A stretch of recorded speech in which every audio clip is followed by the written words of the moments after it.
All rise. We will obey.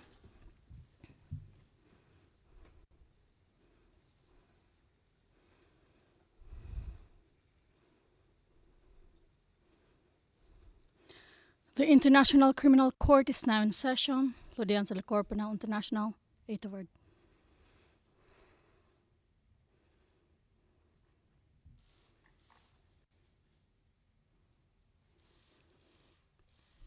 Please be seated. Veuillez vous asseoir.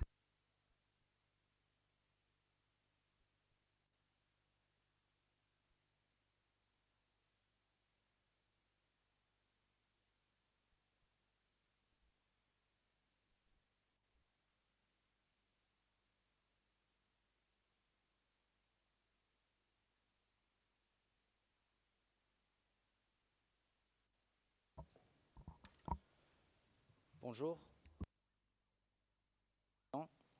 mesdames les juges. Nous sommes dans la situation en République centrafricaine, dans l'affaire Les procureurs contre Jean-Pierre Bemba Gombo, numéro de l'affaire ICC 0105 0108, et nous sommes en audience publique, Madame le Président.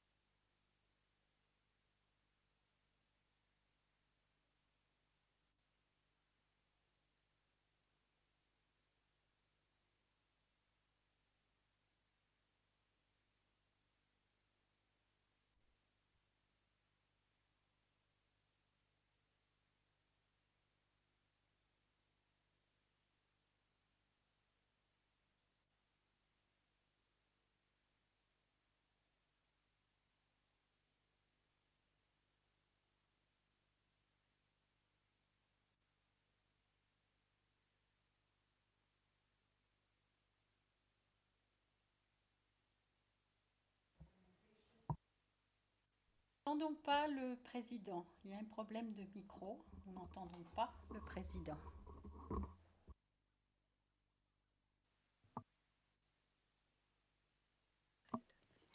I'm really sorry for that. Le président, je suis vraiment désolée.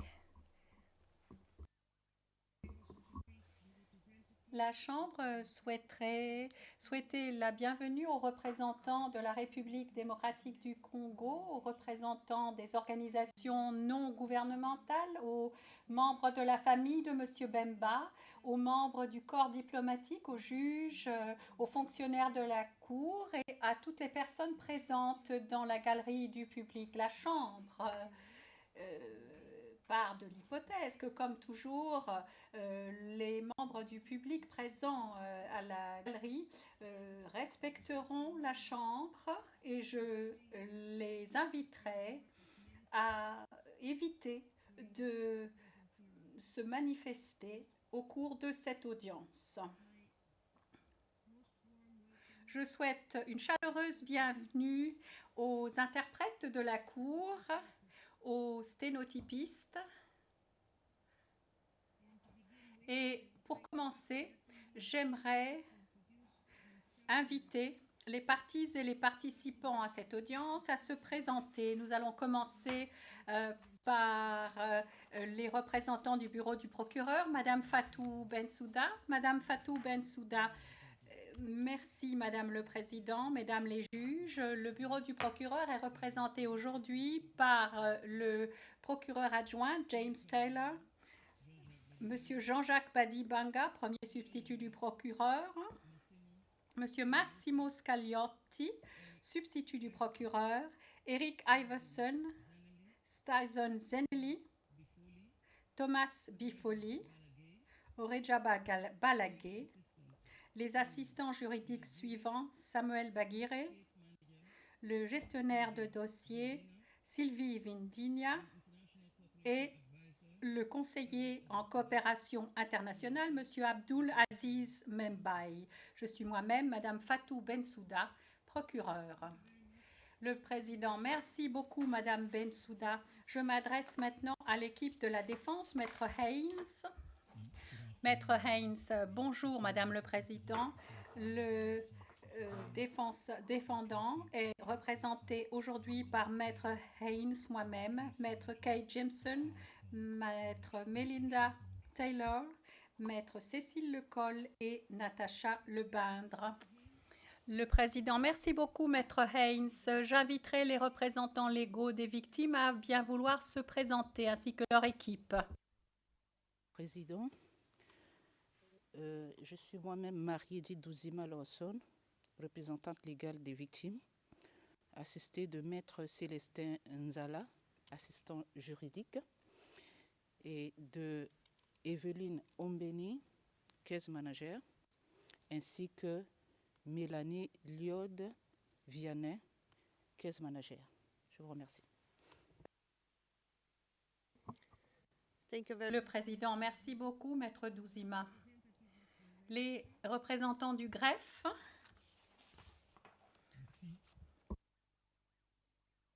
Sur le banc du greffe, avec moi aujourd'hui, il y a Vera Wank, juriste coordinatrice, et donc moi-même, Marc Dubuisson, directeur des services judiciaires, qui représente Herman Van Hubel, le greffier.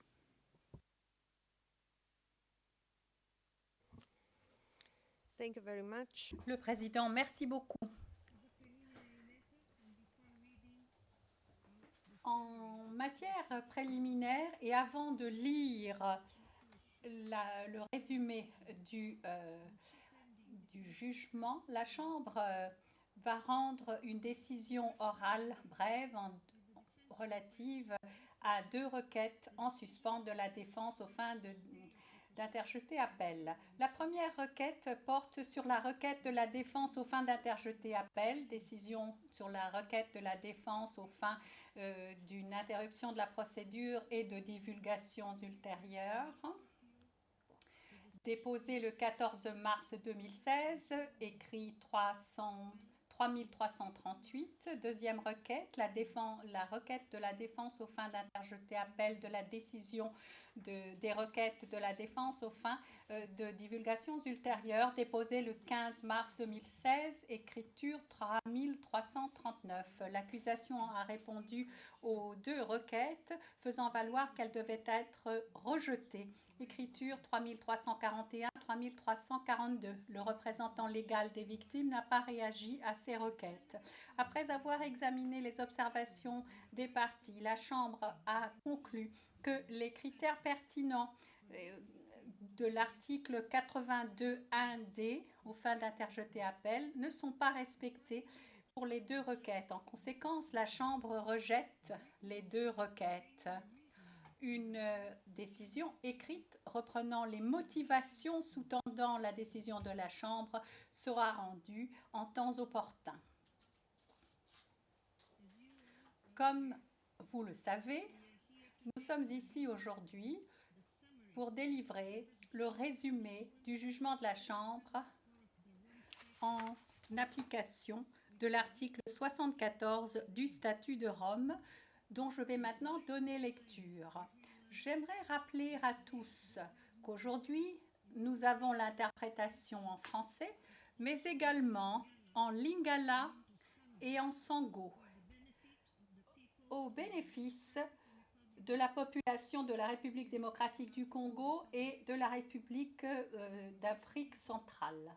Pour cette raison, je vais lire lentement ce résumé du jugement.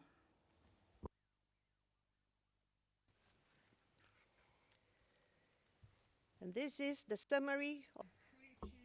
Il s'agit du résumé rendu par la Chambre de première instance 3 le 21 mars 2016 en application de l'article 74 du statut dans l'affaire Le procureur contre Jean-Pierre Bemba Gombo. 1. La Chambre de première instance 3, la Chambre de la Cour pénale internationale, la Cour, délivre le résumé ci-après du jugement pris en application de l'article 74 du Statut de Rome, le statut. La Chambre souligne que seul fait foi le jugement écrit qui sera délivré après la présente audience. Grand A.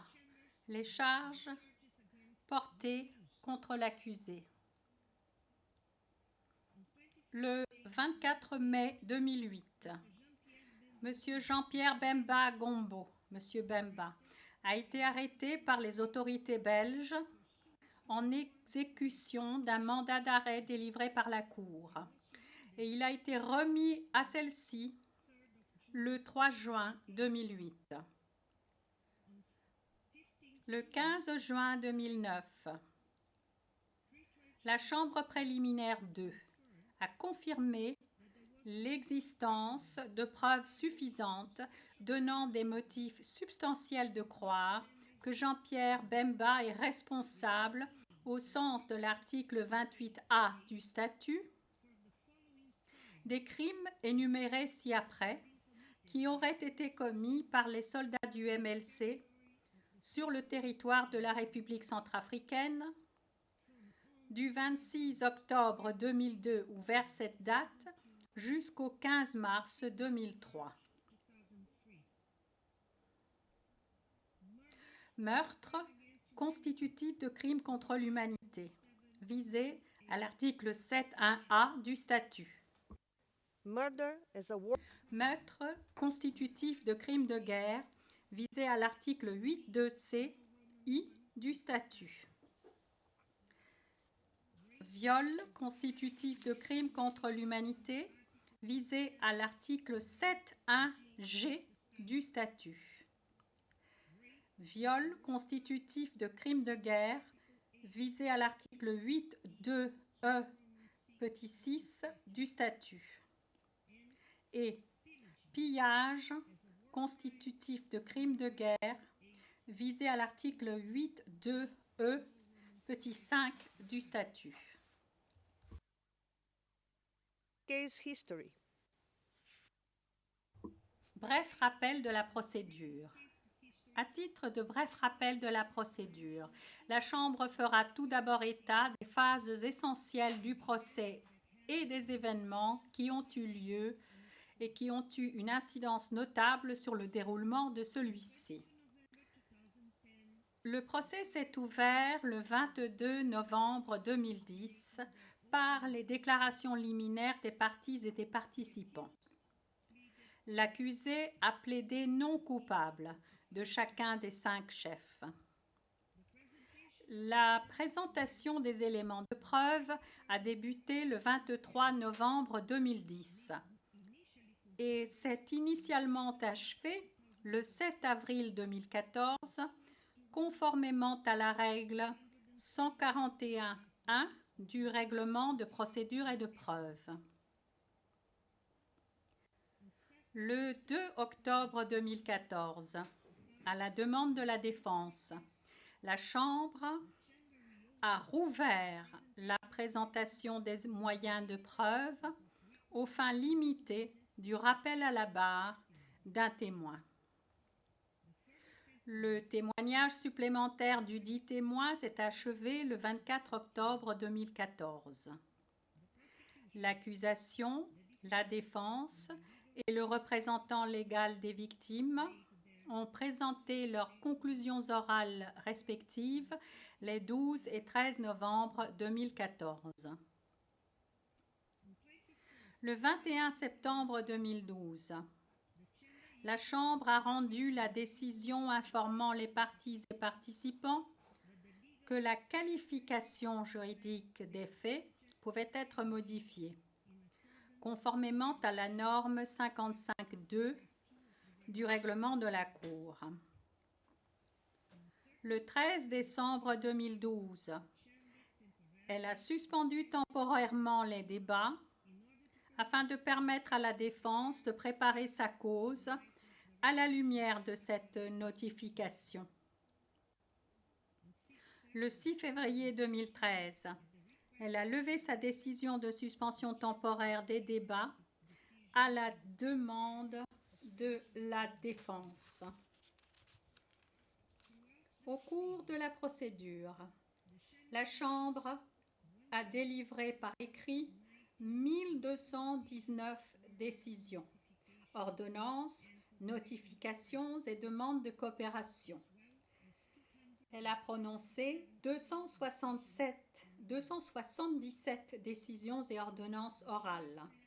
La Chambre a siégé 330 jours et entendu 77 témoins, à savoir 40 témoins cités par l'accusation, 34 par la défense, 2 par les représentants légaux des victimes et 1 par la Chambre elle-même.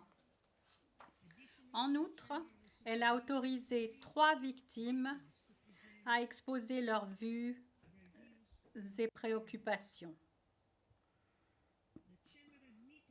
La Chambre a admis au total 733 éléments de preuve, dont 5724 pages de preuves documentaires.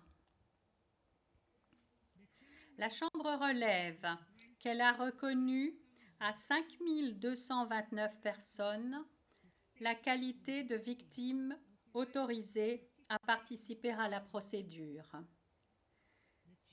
La Chambre a grandement bénéficié des vues et préoccupations des victimes participantes, telles qu'exposées par leurs représentants légaux. La Chambre remercie toutes les victimes pour ce qu'elles ont apporté à la procédure et salue la contribution des représentants légaux des victimes et de leur équipe. The burden and Fardeau et normes d'administration de la preuve.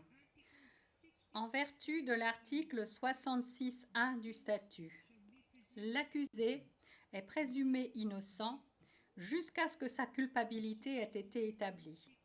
Conformément à l'article 66.2, il incombe au procureur de prouver la culpabilité de l'accusé. Pour que l'accusé soit déclaré coupable, chaque élément des crimes, les éléments contextuels et la forme de responsabilité invoquée doivent avoir été établis au-delà de tout doute raisonnable. Principale conclusion de la Chambre. Dans le présent résumé du jugement, la Chambre va tout d'abord traiter de ses conclusions concernant les événements qui se sont déroulés en République centrafricaine du 26 octobre 2002, ou vers cette date, jusqu'au 15 mars 2003, et de ses conclusions relatives aux crimes qui auraient été commis par les soldats du MLC en République centrafricaine pendant la période visée par les charges. Elle abordera ensuite ses conclusions relatives à la responsabilité pénale individuelle de M. Jean-Pierre Bemba en tant que chef militaire ou en tant que personne faisant effectivement fonction de chef militaire au sens de l'article 28 du statut. Événements en République centrafricaine du 26 octobre 2002 ou vers cette date jusqu'au 15 mars 2003.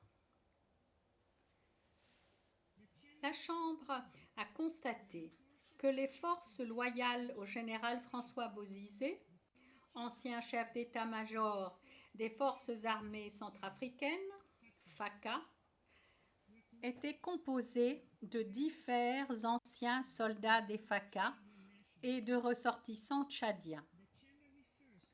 Elle désigne les forces soutenant le général Bozizé par le terme « les rebelles du général Bozizé ». Venus du Tchad, ceux-ci ont progressé en République centrafricaine en octobre 2002. Ils ont affronté les troupes des FACA et se sont emparés de différentes villes avant d'entrer dans Bangui le 25 octobre 2002. Les soldats des FACA et les autres forces soutenant le président Patassé, notamment l'unité de sécurité présidentielle, EUSP, quelques troupes libyennes et d'autres milices, ont riposté en utilisant la force armée. Afin de défendre son gouvernement, le président Patassé a demandé à Jean-Pierre Bemba l'assistance du mouvement de libération du Congo, MLC, et de sa branche militaire, l'Armée de libération du Congo, ALC. Le MLC était un mouvement basé à Gbadolite, la capitale de la province de l'Équateur, dans le nord-ouest de la République démocratique du Congo, RDC. Il avait été créé par Jean-Pierre Bemba en 1998 avec pour but de renverser le pouvoir en place à Kinshasa. M. Bemba était président du MLC et commandant en chef de l'ALC. Figure de proue du MLC, il était à l'origine de l'essentiel de son financement, de ses objectifs et de ses buts. En réponse à la demande du président Patassé, M. Bemba a déployé les troupes de l'ALC en République centrafricaine, depuis la RDC, afin qu'elles interviennent au soutien de celui-ci. Le contingent du MLC déployé par Jean-Pierre Bemba en République centrafricaine était composé de 3 bataillons, soit environ 1500 hommes. Au début du conflit, 2 bataillons ont effectué la traversée jusqu'en République centrafricaine, puis le 3e a été déployé vers la fin de janvier 2003. La Chambre a constaté que durant une période d'environ 5 mois, à compter du 26 octobre 2002, les troupes du MLC, accompagnées d'un nombre limité de soldats des FACA, ont avancé à travers diverses localités de la République centrafricaine, à savoir qu'elles ont traversé Bangui jusqu'au PK12 et au PK22 et ont suivi les axes de Damara-Sibout et Bosambélé-Bosangoa. Elles ont attaqué Mongumba et le 15 mars 2003, ou vers cette date, se sont retirées en RDC en passant par Bangui et d'autres points de passage le long de l'Ubangui. La Chambre désigne cette période par le terme l'opération de 2002-2003. After the MLC's arrival on 26 Après l'arrivée du MLC le 26 octobre 2002, les hostilités et le recours régulier à la force armée se sont poursuivis entre les forces soutenant le président Patassé et les rebelles du général Bozizé. À Bangui, à la fin d'octobre 2002, le long de la route menant au PK22 dans la première moitié de novembre 2002, autour de Damara au début de décembre 2002, le long de l'axe Bosambélé-Bozoum entre la mi-décembre et février 2003, sur la route menant à Sibout et autour de cette localité à la fin février 2003 et le long de l'axe Bosambélé-Bosangoa à la fin février ou début mars 2003. Le 6 mars 2003, ou vers cette date, les troupes du MLC ont commencé leur retrait vers Bangui, affrontant les rebelles du général Bozizé en chemin jusqu'au retrait complet du MLC de République centrafricaine le 15 mars 2003. Bien qu'il y ait eu des pauses dans les hostilités, celles-ci ne résultaient pas d'un règlement pacifique. Il s'agissait de simples accalmies dans les affrontements opposant les parties au conflit. Pendant toute la période visée par les charges, il y a eu recours à la force armée et à des violences prolongées entre les forces soutenant le président Patassé et les rebelles du général Bozizé. Le conflit était limité au territoire de la République centrafricaine. Les ressortissants étrangers qui y participaient n'agissaient sous le contrôle global d'aucun gouvernement étranger, et les preuves ont établi que ce conflit ne pouvait être considéré comme opposant 2 États ou plus. Au vu des éléments de preuve à sa disposition, la Chambre a conclu que le conflit qui s'est déroulé en République centrafricaine du 26 octobre 2002 ou vers cette date jusqu'au 15 mars 2003 était un conflit armé opposant d'une part les autorités gouvernementales centrafricaines, soutenues entre autres forces par le MLC, et d'autre part, le groupe armé organisé des rebelles du général Bozizé. Le conflit armé ne présentait pas un caractère international, était prolongé au sens de l'article 8.2f du statut et a atteint un degré d'intensité suffisant aux fins des articles 8.2d et 8.2f. En outre, la Chambre a conclu que les forces du MLC ont lancé une attaque contre la population civile au sens de l'article 7.2a. Les preuves ont établi qu'au cours de l'opération de 2002-2003, les troupes du MLC ont commis de nombreux actes de pillage, viol et meurtre contre des civils dans une zone géographique étendue, notamment à Bangui, au PK12, au PK22, à Bozoum, Damara, Sibut, Bosangoa, Bosambele, Dekoa, Kaka Bandoro, Bosamtele, Boali, Yaloke et Mangumba, et dans leurs environs. Les multiples viols et meurtres commis par les soldats du MLC constituaient une ligne de conduite et n'étaient pas de simples actes isolés ou fortuits. Les victimes ne participaient pas aux hostilités au moment des faits. Les soldats du MLC ont pris pour cible des civils, sans distinction d'âge, de sexe ou de statut social, dans des quartiers et des logements civils, dans des bases provisoires du MLC ou dans des lieux isolés tels que la brousse. Des familles entières ont été victimisées.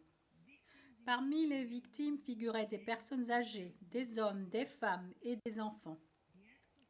Les meurtres et les viols accompagnaient régulièrement des actes de pillage contre la population civile ou étaient commis au cours de tels actes.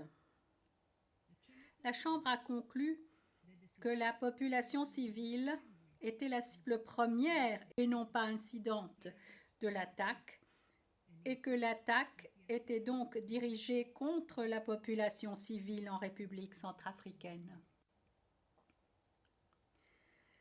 La Chambre a conclu que, bien qu'il n'y ait pas eu de politique officielle ayant pour but de mener une attaque contre la population en République centrafricaine, l'existence d'une telle politique est la seule conclusion raisonnable que l'on puisse tirer de l'examen de plusieurs facteurs pertinents pris ensemble. La Chambre est convaincue que le fait que le MLC ne prenne aucune mesure visait délibérément à encourager l'attaque. En effet, la Chambre a conclu que le MLC a activement encouragé l'attaque, en particulier par les actions de ses commandants sur le terrain.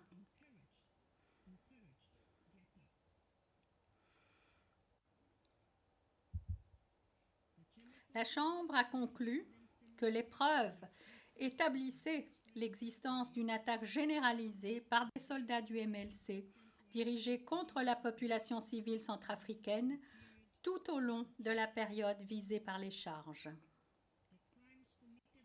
Crimes commis par des soldats du MLC pendant le conflit. Sur l'ensemble des meurtres, viols et actes de pillage sous-jacents dont elle a conclu qu'ils s'inscrivaient dans le cadre des charges et dont la défense a été dûment notifiée, la Chambre a constaté, au-delà de tout doute raisonnable, que les troupes du MLC ont, en connaissance de cause et intentionnellement, tué les personnes suivantes. Le frère de P87 à Bangui à la fin du mois d'octobre 2002. Un soldat du MLC a abattu la victime par balle pendant que le MLC pillait sa maison. La sœur de P69 au PK12, le lendemain de l'arrivée du MLC au PK12. Un soldat du MLC a abattu la victime d'une balle dans la tête alors qu'elle s'opposait au pillage de son argent. Et un homme musulman non identifié, le 5 mars 2003 à Mongumba. Des soldats du MLC ont abattu par balle et mutilé la victime qui refusait de leur donner son mouton. Par la force, des soldats du MLC ont sciemment et intentionnellement pris possession du corps des victimes énumérées ci-après en pénétrant l'anus ou le vagin et ou une autre partie de leur corps avec leur pénis. P68 et sa belle-sœur à Bangui à la fin du mois d'octobre 2002. Après avoir fui leur maison pour échapper au MLC, les victimes ont été attaquées par des soldats du MLC. 2 de ces soldats ont violé P68, tandis que 3 autres violaient sa belle-sœur. 2 fillettes non identifiées, âgées de 12 et 13 ans, à Bangui, le 30 octobre 2002, ou vers cette date. Chacune a été violée par 2 soldats du MLC. P87 à Bangui, le 30 octobre 2002, ou vers cette date. Après avoir pillé sa maison, un soldat du MLC a emmené de force la victime à l'arrière de la maison où il l'a jetée à terre et violée. Puis il a appelé l'un de ses comparses qui a agi de même. Ensuite, un 3e soldat l'a également violée. 8 femmes non identifiées à la brigade fluviale de Port Beach à Bangui, fin octobre ou début novembre 2002. Un groupe de soldats du MLC les a conduites sur le pont d'un ferry et les soldats les ont violées les uns après les autres. P23, P80, P81, P82 et 2 autres filles de P23 au PK12 au début du mois de novembre 2002. Un groupe de soldats du MLC est entré dans la concession des victimes. 3 soldats armés ont violé P23 en présence de membres de sa famille et d'un voisin. Tout en tenant en joue P23, 3 soldats ont violé P80, la femme de P23. 4 soldats ont violé P81, la fille de P23, jusqu'à ce qu'elle saigne. Un soldat a battu P82, la petite fille de P23, puis 2 soldats au moins l'ont violée à tour de rôle. 2 autres filles de P23 ont aussi été violées par des soldats du MLC le même jour. P69 et sa femme au PK12 à la fin du mois de novembre 2002. Au moins 4 soldats du MLC ont violé la femme de P69. Lorsque P69 s'est opposé à l'agression de sa femme, 2 soldats l'ont violée sous la menace d'une arme.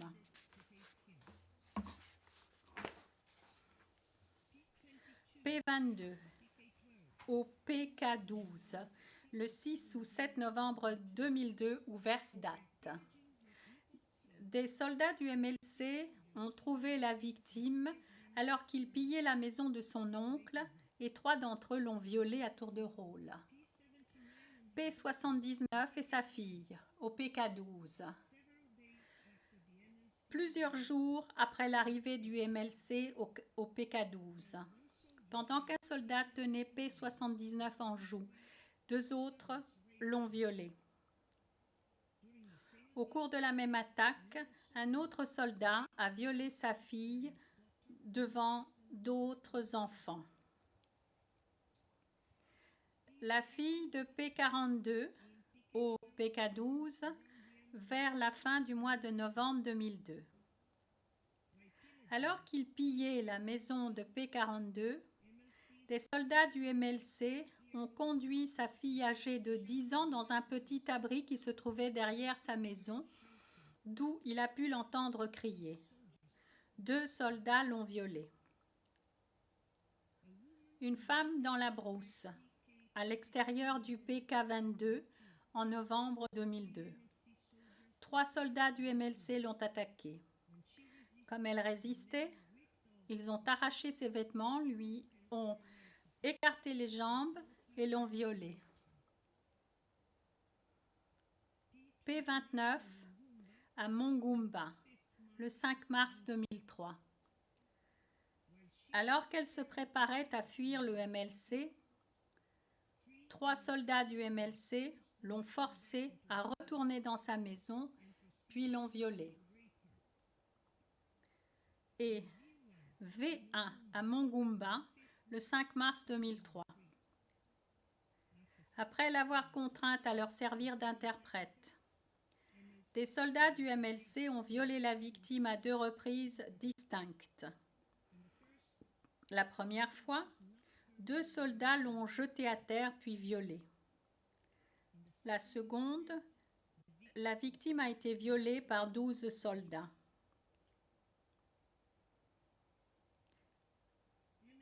Des soldats du MLC se sont sciemment et intentionnellement appropriés, à des fins privées ou personnelles et sans leur consentement, des biens appartenant aux victimes énumérés ci-après. P68 et sa belle-sœur à Bangui, à la fin du mois d'octobre 2002. P119 à Bangui, après le 30 octobre 2002. P87 et sa famille à Bangui, le 30 octobre 2002 ou vers cette date. P23, P80, P81 et P82 à Bangui au début du mois de novembre 2002. La sœur de P69 au PK12, le lendemain de l'arrivée du MLC. P69 au PK12 en novembre 2002.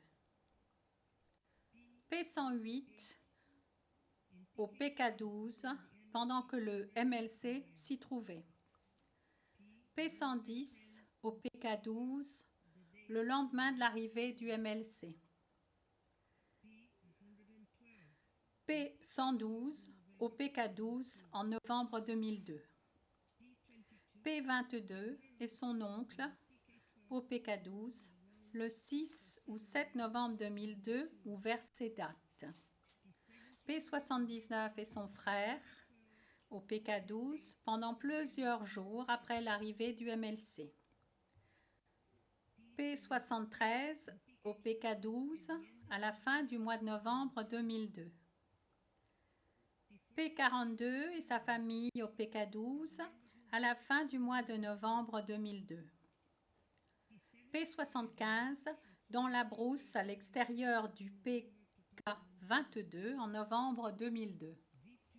V2 à Sibut les jours qui ont suivi l'arrivée du MLC. Et V1, une église, des religieuses, des prêtres et un homme musulman non identifié et son voisin, la gendarmerie et le maire à Mongumba le 5 mars 2003. Les soldats du MLC ont pris de nombreux biens appartenant aux victimes, y compris des documents administratifs, des vêtements, des meubles, des outils, des radios, des télévisions, des objets personnels, de l'argent, du bétail, de la nourriture, des véhicules et du carburant. Pour reprendre les termes de P42, ils ont tout pris et des victimes se sont retrouvées sans rien. Pour elles, les conséquences ont été considérables et se sont fait sentir dans plusieurs aspects de leur vie personnelle et professionnelle. La Chambre a conclu que les soldats du MLC MLC étaient les auteurs des actes sous-jacents spécifiques exposés plus haut. Pour parvenir à cette conclusion, la Chambre a tenu compte d'un ensemble de critères d'identification pertinents, dont les interactions répétées entre les victimes et les témoins et les soldats du MLC, les vêtements que portaient les auteurs, la langue qu'ils parlaient, la manière dont les auteurs se sont présentés aux victimes et ou les mouvements de troupes et la présence du MLC dans les lieux considérés à l'époque où les crimes ont été commis.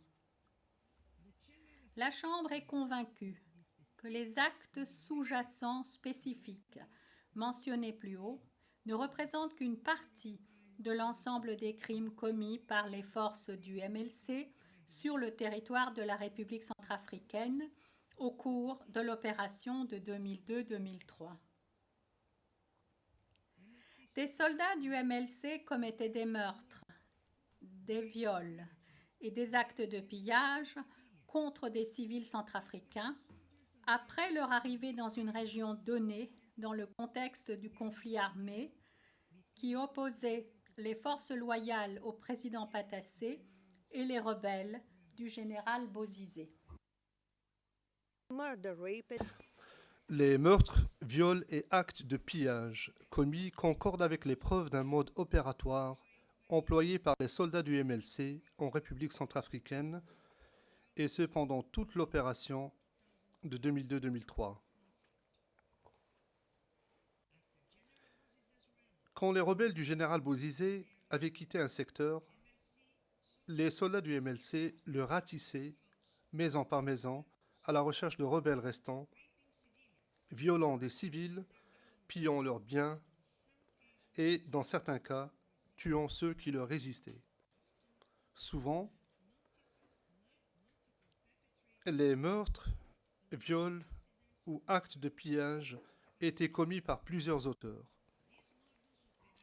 Ce mode opératoire est apparu dès le premier jour de l'opération de 2002-2003 et il s'est invariablement répété tout au long de celle-ci. Il ressort des éléments de preuve que les auteurs du MLC ont pris les victimes pour cible afin de se dédommager de l'insuffisance des soldes et rations qu'ils recevaient du MLC, et ou de déstabiliser, humilier ou punir des personnes soupçonnées d'être des rebelles, des sympathisants des rebelles ou celles qui opposaient une résistance au pillage et au viol.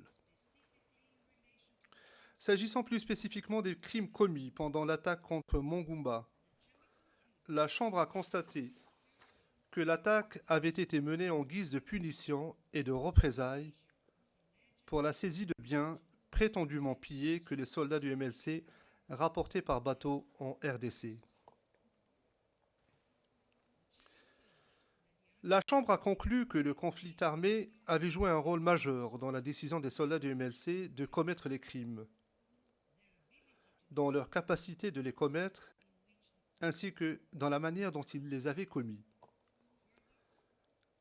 En outre, la Chambre a conclu que les auteurs avaient connaissance des circonstances de fait qui établissaient l'existence du conflit armé, à savoir le recours à la force armée par les forces soutenant le président Patassé et par les rebelles du général Bozizé et aux violences prolongées entre eux.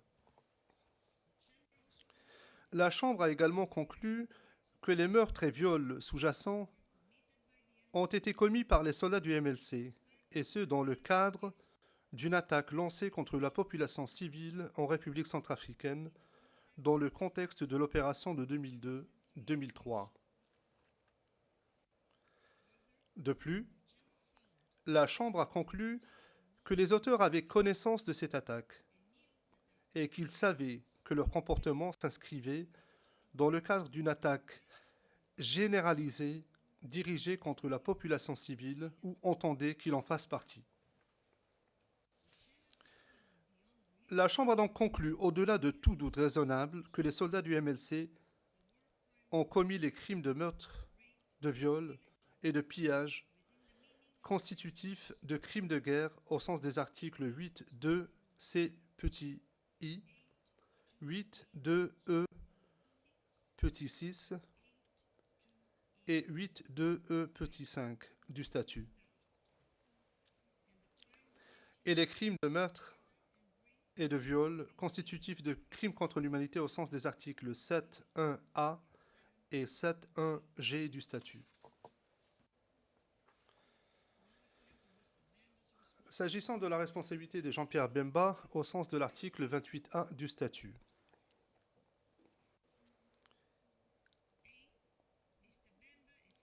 A. M. Bemba faisait effectivement fonction de chef militaire et exerçait une autorité et un contrôle effectif sur les forces du MLC qui ont commis les crimes. Jean-Pierre Bemba était président du MLC et commandant en chef de l'ALC, et ce dès leur création et tout au long de la période visée par les charges. Les membres du conseil politico-militaire du MLC s'entretenaient avec lui de certaines questions, mais les éléments de preuve montrent qu'il était l'autorité principale dans les domaines tant politiques que militaires et que c'était lui qui, en général, prenait les décisions les plus importantes. Jean-Pierre Bemba détenait de larges pouvoirs officiels. Le pouvoir de prendre les décisions en dernier ressort est celui de nommer, promouvoir et d'émettre les membres du MLC et de sa branche militaire. Jean-Pierre Bemba contrôlait en outre le financement du MLC et il communiquait directement avec les commandants qui se trouvaient sur le terrain. Il avait également un système d'information bien établi. Il recevait de l'état-major du MLC des avis d'ordre opérationnel et technique. Jean-Pierre Bemba pouvait donc donner des ordres opérationnels et il l'a fait.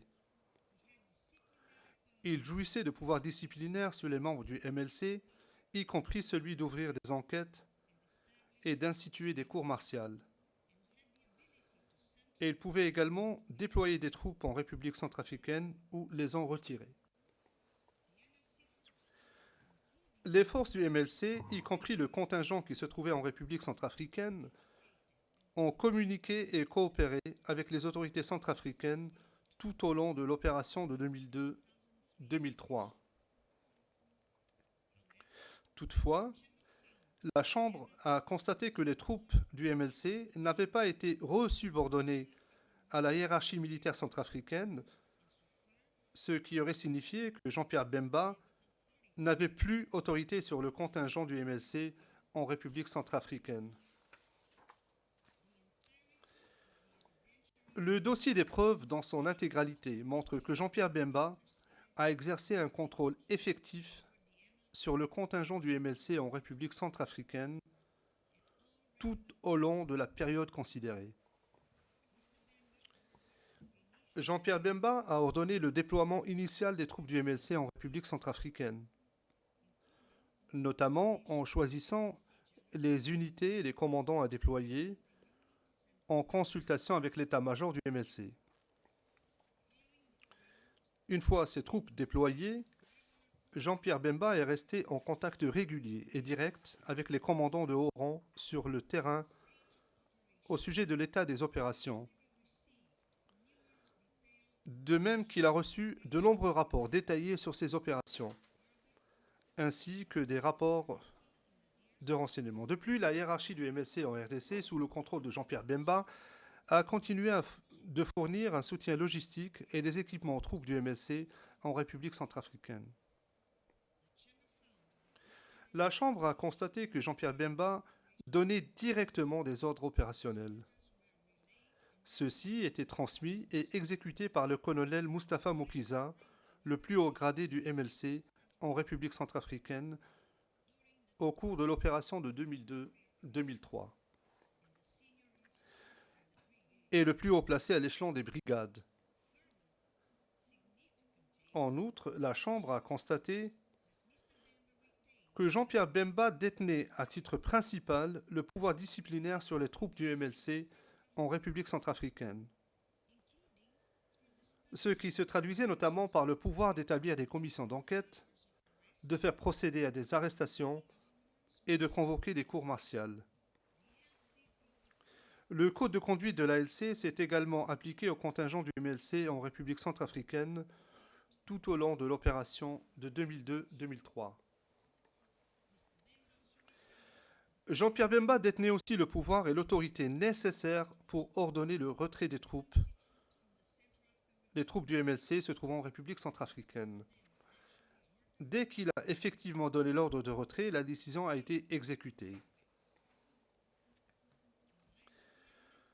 Au vu des preuves dans leur ensemble, la Chambre a conclu que tout au long de l'opération de 2002-2003, Jean-Pierre Bemba faisait effectivement fonction de chef militaire et exerçait une autorité et un contrôle effectif sur le contingent du MLC se trouvant en République centrafricaine.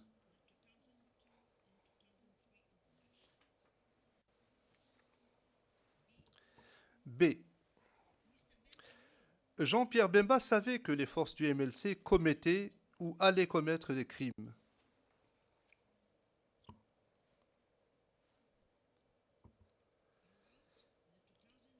Tout au long de l'opération de 2002-2003, Jean-Pierre Bemba était essentiellement basé en RDC, où le MLC avait aussi son quartier général. Il était donc éloigné des opérations sur le terrain. Toutefois, les commandants du MLC en République centrafricaine pouvaient communiquer directement avec lui et avec le chef d'état-major et le quartier général du MLC à Badolité par radio, par téléphone satellite, par Touraya, par téléphone portable et par d'autres moyens de communication.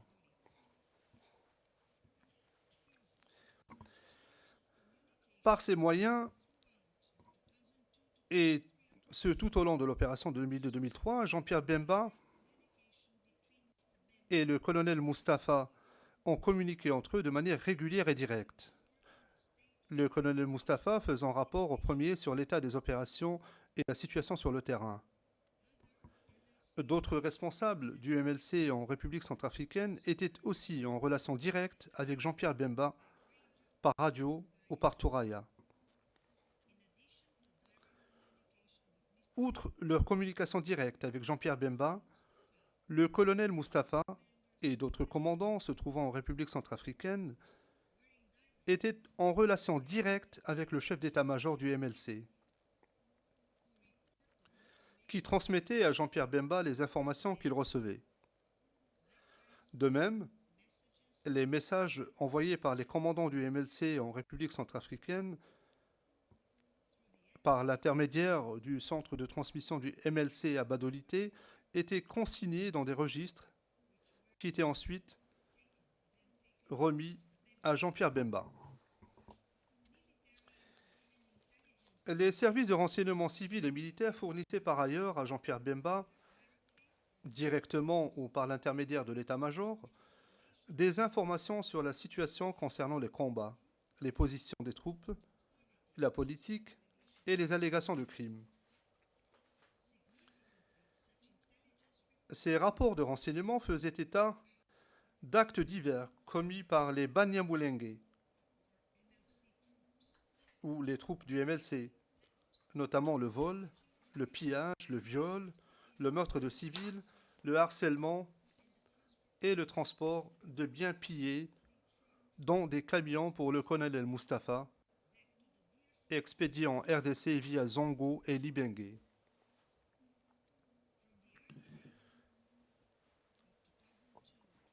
Dès les débuts de l'opération de 2002-2003, Jean-Pierre Bemba a suivi ce que rapportaient les médias internationaux et s'en est entretenu avec les hauts responsables du MLC. Souvent, les informations diffusées portaient aussi sur ses réactions personnelles aux allégations de crimes portées contre les soldats du MLC.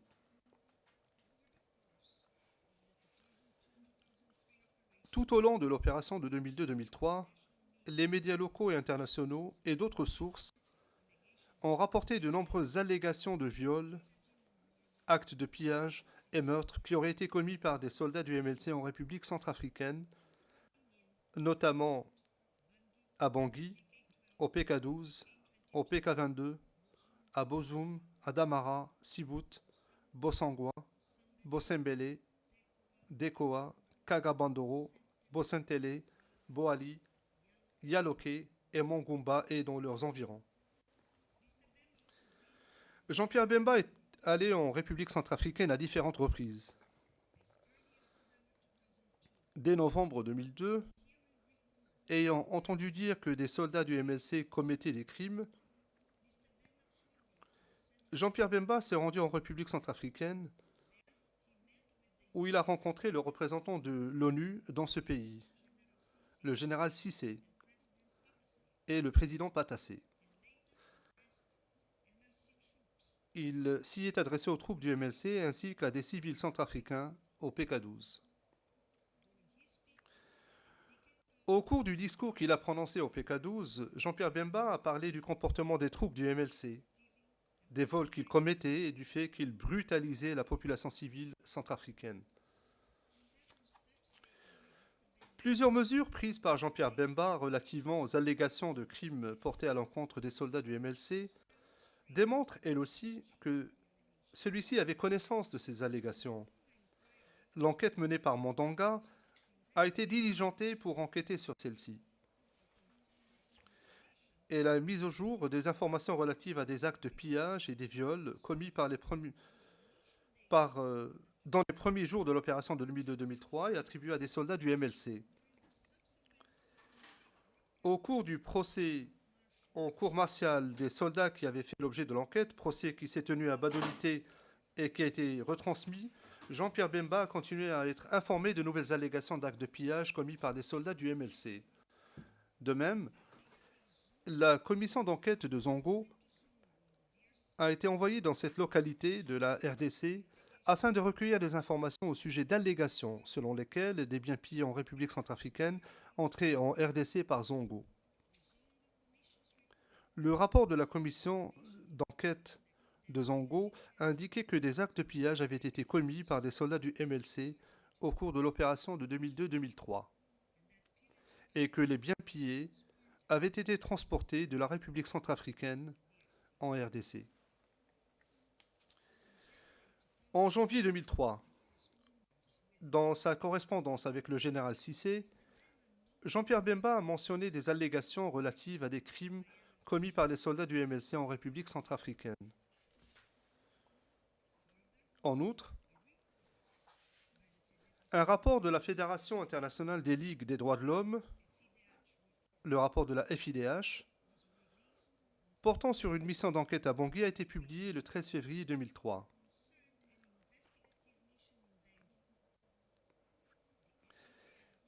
Le rapport de la FIDH contenait le récit détaillé de meurtres, de viols et d'actes de pillage que des soldats du MLC étaient accusés d'avoir commis contre des civils centrafricains, notamment à Bangui, au PK12 et au PK22. Dans une lettre au président de la FIDH datée du 20 février 2003, Jean-Pierre Bemba prend acte du rapport de la FIDH qui portait contre les soldats du MLC des allégations de violation des droits de l'homme. La mission de Sibut a été envoyée dans cette localité à la fin du mois de février 2003.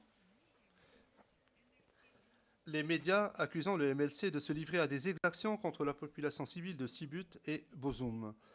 Certaines des personnes interrogées par les membres de la mission ont affirmé qu'à Sibut, les soldats du MLC avaient commis des exactions contre les civils, en particulier des actes de pillage.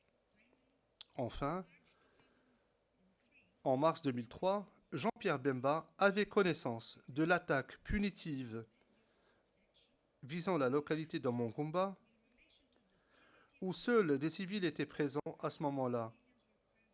Or, il n'a pris aucune mesure pour l'empêcher ou y remédier. La veille de l'attaque et le jour même, il était en contact permanent avec le colonel Mustapha. Au vu des preuves dans leur ensemble, la Chambre a conclu que tout au long de l'opération de 2002-2003, Jean-Pierre Bemba savait que les forces du MLC placées sous son autorité et son contrôle effectif commettait ou allait commettre des crimes contre l'humanité que constituent le meurtre et le viol, ainsi que les crimes de guerre que constituent le meurtre, le viol et le pillage. Compte tenu de ce qui précède, la Chambre a considéré que la requalification des faits sur le fondement de la norme 55 du règlement de la Cour, afin que les charges comportent l'élément psychologique aurait dû savoir, n'était pas justifiée. C.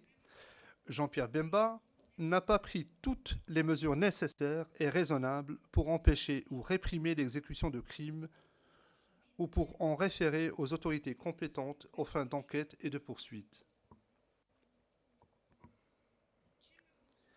La Chambre a constaté que, bien que disposant d'informations récurrentes, rapportées en interne au sein du MLC et à l'extérieur par les médias, quant à la commission de meurtres, de viols et d'actes de pillage attribués à des soldats du MLC tout au long de l'opération de 2002-2003, Jean-Pierre Bemba s'est contenté de prendre les mesures suivantes. Petit 1. L'émission d'avertissements généraux et publics destinés à ces troupes afin qu'elles ne maltraitent pas la population civile. Petit 2. La création des 2 commissions d'enquête.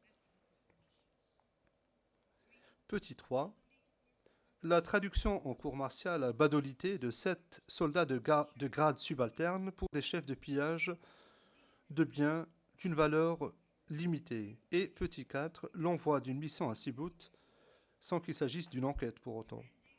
Le mandat des 2 commissions d'enquête se limitait aux allégations d'actes de pillage commis durant les premiers jours de l'opération de 2002-2003 à Bangui et le transport de biens pillés via Zongo. Outre qu'elle a relevé que les mesures prises par Jean-Pierre Bemba et exposées plus haut n'ont pas été mises en œuvre comme il convenait et de bonne foi, la Chambre a constaté qu'elle constituait une réaction tout à fait insuffisante aux informations récurrentes faisant état de crimes commis de façon généralisée par les soldats du MLC en République centrafricaine, dont l'accusé avait connaissance.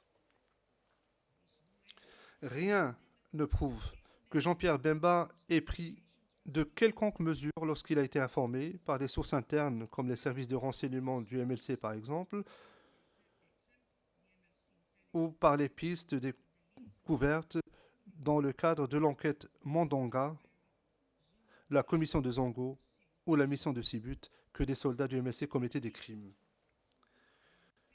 En sus ou à la place des mesures insuffisantes qu'il a prises, et étant donné qu'il avait amplement la capacité matérielle d'empêcher ou de réprimer l'exécution des crimes, Jean-Pierre Bemba aurait pu notamment veiller à ce que les troupes du MLC présentes en République centrafricaine soient dûment familiarisées avec les règles du droit international humanitaire et suffisamment supervisées lors de l'opération de 2002-2003. Engager des enquêtes véritables et complètes sur la commission de crimes et juger et punir comme il se doit tout soldat ou commandant accusé de tels crimes. Donner des ordres clairs et plus nombreux aux commandants des troupes présentes en République centrafricaine, et ce afin d'empêcher la commission de crimes. Modifier les modalités de déploiement des troupes, par exemple pour limiter le contact avec la population civile. Retirer, remplacer ou démettre les officiers et les soldats ayant commis ou toléré des crimes en République centrafricaine, partager les informations pertinentes avec les autorités centrafricaines ou avec d'autres et apporter son soutien aux efforts faits par celles-ci pour enquêter sur les crimes allégués et ou retirer les troupes du MLC de la République centrafricaine avant le mois de mars 2003, date à laquelle ce retrait a effectivement eu lieu. Compte tenu de la grande variété de mesures que Jean-Pierre Bemba aurait pu prendre, la Chambre a conclu que celles qu'il a prises restent manifestement en deçà de toutes les mesures nécessaires et raisonnables pour empêcher et réprimer l'exécution de crimes qu'il avait la capacité matérielle de prendre. Enfin, la Chambre a relevé que, puisqu'il détenait en dernier ressort le pouvoir disciplinaire sur le contingent du MLC en République centrafricaine, Jean-Pierre Bemba était l'autorité compétente pour enquêter sur les crimes et en poursuivre les auteurs. Dans ces circonstances, lorsqu'il n'a pas délégué à d'autres responsables du MLC la responsabilité d'enquêter suffisamment et pleinement sur des allégations de crimes et de poursuivre les auteurs de ces crimes, on ne saurait dire qu'il en a référé aux autorités compétentes aux fins d'enquête et de poursuite.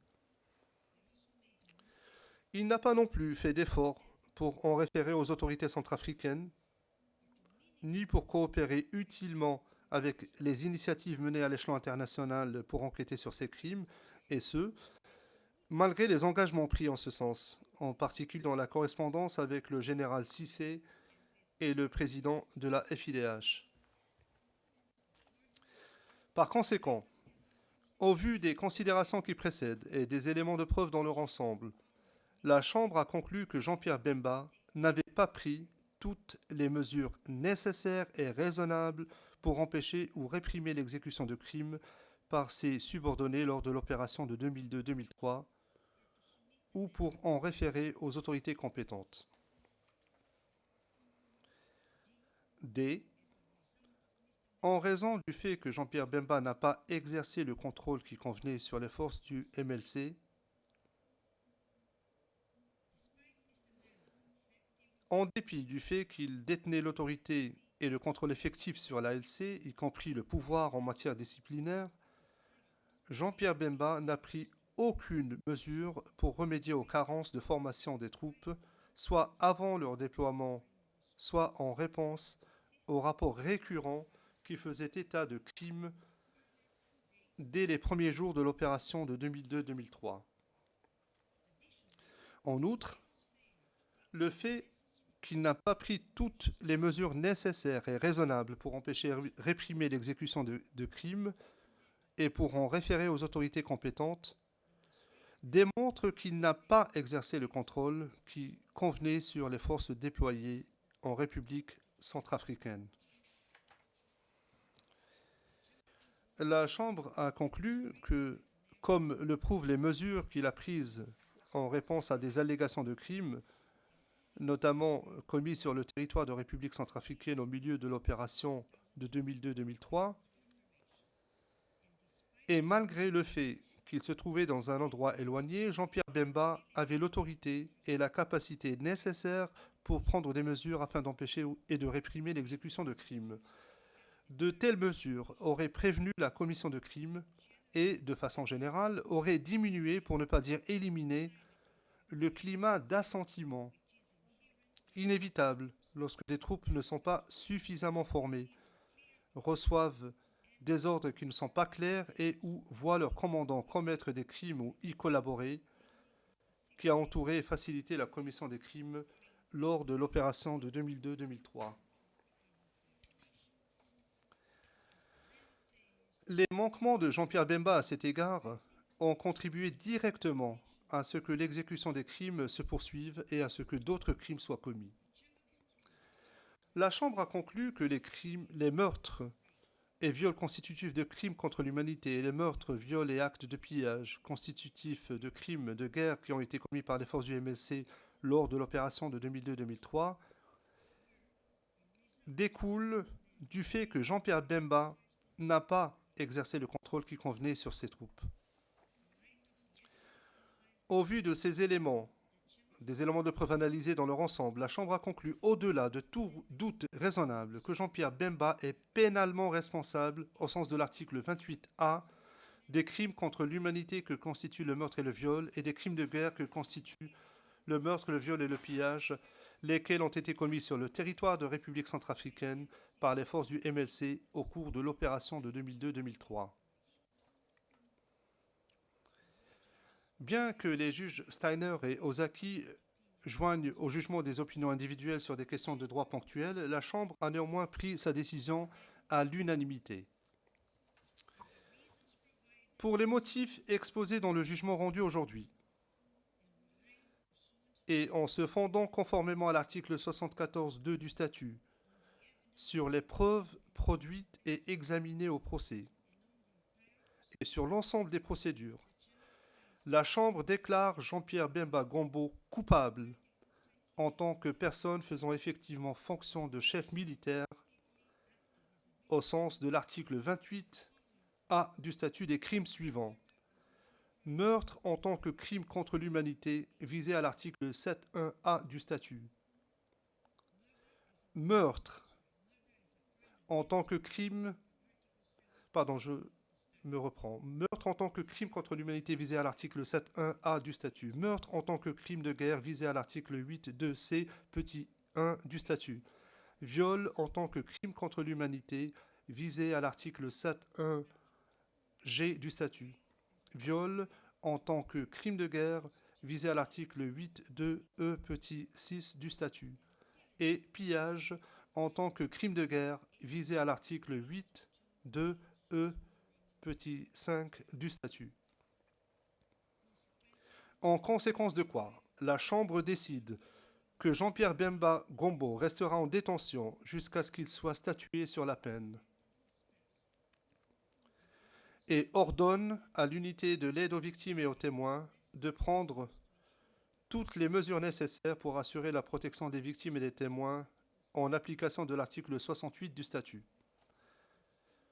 Le jugement dans son intégralité sera notifié peu après la fin du prononcé du présent résumé. Une ordonnance relative au délai de dépôt d'observation concernant la fixation de la peine sera également rendue plus tard dans la journée. Les questions relatives à la procédure en réparation seront examinées en temps utile.